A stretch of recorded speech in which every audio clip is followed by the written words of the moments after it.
Oke, kita lanjut ke pembahasan contoh soalnya.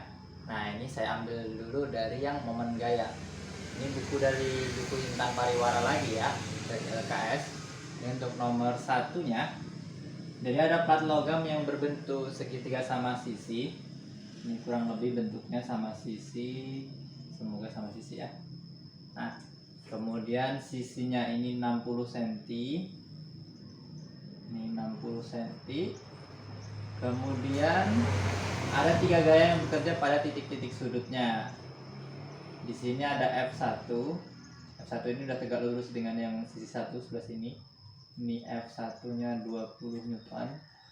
Kemudian ada F2, F2 di titik sudut yang ini. F2-nya 10 Newton. Kemudian ada F3 di sebelah sini. Ini F3-nya 25 Newton. Ini juga bisa tegak lurus. Ini sebenarnya nggak ada tanda sikunya ya, nggak ada tanda tegak lurusnya, cuma ini saya tambahin aja. Gimana sih kalau lihat dari gambarnya memang dia tegak lurus.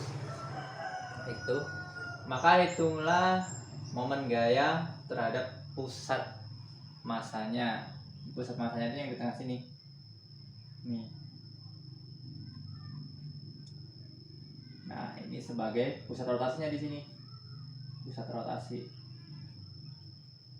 Nanti ada istilah lain juga dari pusat rotasi, pivot namanya. Pusat rotasi di pusat ini. Oke. Ada 3 gaya, berarti ada 3 momen gaya. Nanti kan ada 3 momen gaya, berarti ya kita jumlahin. Kita cari satu persatu. Kita cari tahu satu dulu. Kan gayanya, jaraknya ini, jarak yang ini dikali gaya. Cuman kan untuk jarak ini dan gaya ini kan belum tegak lurus. Kalau mau kita buatkan agak repot, maka kita buat salah satunya menjadi tegak lurus. Bisa gayanya, bisa jaraknya. Kalau gayanya kita buat tegak lurus, berarti kan ini harus diputar ke sana, ke arah sini kan? Ini nih, ke arah sini berarti kan? Maka sudutnya kita nggak tahu, pakai pas sama pakai sin gitu kan, repot. Jadi kita ambil aja yang R-nya ini, kita buat tegak lurus. Jadi R-nya ini kita tarik ke sini, kita proyeksi ke arah sisinya, biar lebih mudah. Ini kita tarik ke arah ke arah sisinya yang jadi tegak lurus gitu kan, maka R1 nya yang ini jadinya gitu. Oke, yang sebelah sini jadi R1 nya, berarti setengah dari sisinya 30 cm, jadi 0,3, karena kita dalam hitungannya dalam meter Newton 20. 0,3 dikali 20 berarti 6 Newton meter tuh. Oke, bisa. Dengan cara yang sama, mau kita buat juga yang keduanya. Yang kedua, jaraknya yang ini. Kan belum tegak lurus, ada lebihan dikit gitu kan. Maka supaya tegak lurus, kita tarik garis lagi ke bawah sini. Berarti ini jarak yang kita pakai, setengah dari sisinya lagi. Nah, keduanya berarti 0,3 juga dikali 10. 3 Newton meter. Terakhir, yang F3 juga gitu. Jaraknya yang ini sebenarnya awalnya kita buat tegak lurus jadi ke sini, setengah sisi lagi. 3-nya sama dengan 60, ini 0,3 lagi dikali 25, berarti 7,5. Nah, hati-hati di arahnya, dia searah jarum jam atau melawan jarum jam. Kita pakai cara vektornya ya. Kita pakai cara vektornya. Satu ini pusat rotasinya. Anggaplah ini satu batang G aja. Ini pusat rotasinya di sini di bawah, gayanya ngedorong ke sini. Maka nanti dia bakal muter. Yang untuk ini berarti searah jarum jam. Searah jarum jam berarti negatif ya. Kita kasih tanda. Kemudian tahu 2 berarti ini juga gitu. Ini pusat rotasinya kita dorong ke bawah. Ternyata muternya searah jarum jam juga, negatif. Terakhir tahu 3. Tahu 3 ini pusat rotasinya di sebelah sini. Ini pusat rotasinya didorong ke sini. Berarti muter berlawanan, berarti ini yang plus. Nah, gitu. Oke, aman ya. Maka tahu totalnya di titik P-nya, itu kan, tahu di pusatnya. Ya ini tadi tambahin aja, tapi ini minus plus. Jadi tahu 3 dikurang tahu 1 dikurang tahu 1. Nah, minusnya jadi pengurang gitu kan. Tahu 3-nya 7,5 terus dikurang 3 dikurang 6, berarti berapa tuh? 1,5. minus 1,5 Newton meter. Nah, tanda minus ini nunjukin kalau dia berputar searah jarum jam. Oke, tapi untuk nilai muternya 1,5 aja. Clear ya? Semoga paham.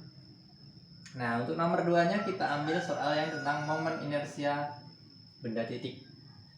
Ya, ada ini kurang lebih soalnya kayak gini. Ada 4 benda yang disusun di suatu sumbu X dan sumbu Y. Di sini ada massa 1. Kemudian di sini ada massa 2. Terus di sini ada massa ketiga. Terakhir di sini ada massa keempat. Nah, kurang lebih kayak gitu. Massa pertamanya ini 2 kg. Massa keduanya 3 kg. Massa ketiganya ini 1,5 kg. Massa keempatnya 2,5 kg. Dengan jaraknya ini 20 cm. Ini 20 cm juga. Yang ini 40 cm. Nah, dia diputar terhadap poros yang ini. Terhadap sumbu Y-nya diputar terhadap itu. Ini soal ada benda di sini, terus di sebelah sini sama sebelah sini. Ini yang diputar gitu kan. Artinya kalau itu diputar berarti kan ini ngikut porosnya kan. Karena ini ngikut porosnya berarti momen inersianya dia 0. Karena jaraknya kan 0 gitu kan. Terus sisalah M1 sama M4 yang masih ada jarak, ada massa, ada jarak, ada massa juga. Jadi kita cukup hitung yang 1 dan 4.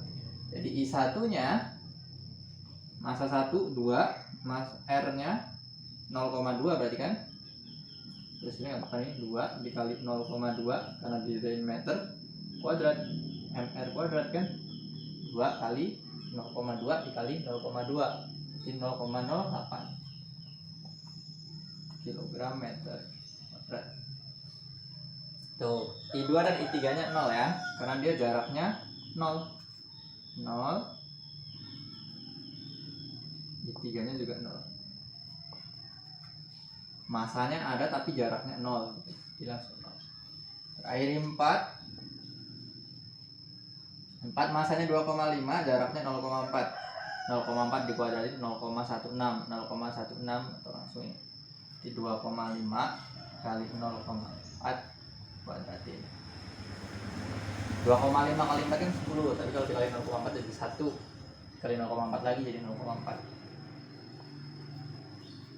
Nah, habis itu tinggal ditambahin semuanya untuk I totalnya, inersia total. Tulis aja di sebelah sini ya, biar muat. Tambahin semua.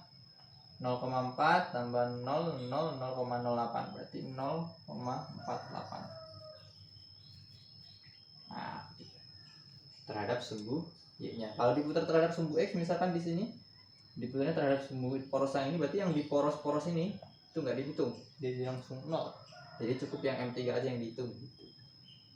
Kalau ini nggak ada searah jarum jam melawan jarum jam, nggak ada minus, dia plus semua biasanya. Oke, itu 2 contoh soalnya untuk momen gaya dan momen inersia. Lanjut nanti kita pakai yang momen inersia teorema sumbu paralelnya, terus lanjut ke yang energi kinetik dan momentum sudut. Sampai jumpa.